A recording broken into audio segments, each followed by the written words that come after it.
Schedules ahead for all those players. Maribel, thank you. And airports here in South Florida are dealing with hundreds of delays and cancellations, but it's not all because of the blizzard. CBS News Miami's Abby Dodge is your reporter live at Miami International Airport with these travel troubles. Abby?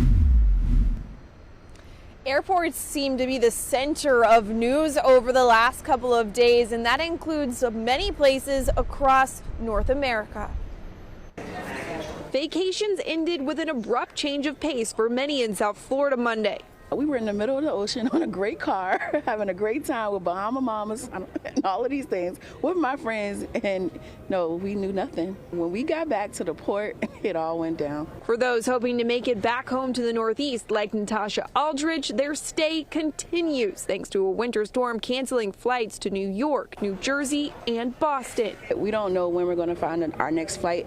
They're talking about Friday through Sunday. The Northeast wasn't the only destination some airlines issued travel alerts for over the weekend. Guadalajara and Puerto Vallarta were under fire. One of Mexico's most notorious drug cartels retaliated after Mexican special forces killed their leader, sending locals and visitors alike running for their lives, even inside airports. A bunch of people screaming and running. It was crowded. Since this weekend's incidents, airlines have resumed some flights from Guadalajara and Puerto Vallarta.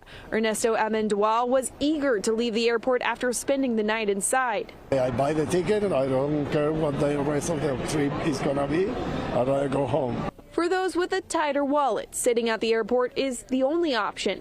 Exchange student Nathan DeTalent is hoping his funds can outlast the winter storm in New York. I'm always checking on the cheapest flight. You know, as a student, I'm on a restricted budget also. So yeah, Fort Lauderdale is not the ideal location for cheap hostel. Yeah.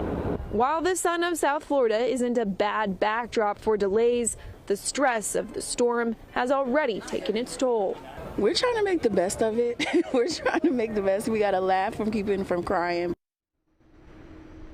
Many airlines like Delta and American are waiving those change fees for people trying to get back to the Northeast. Live from Miami International Airport, Abby Dodge, CBS News, Miami.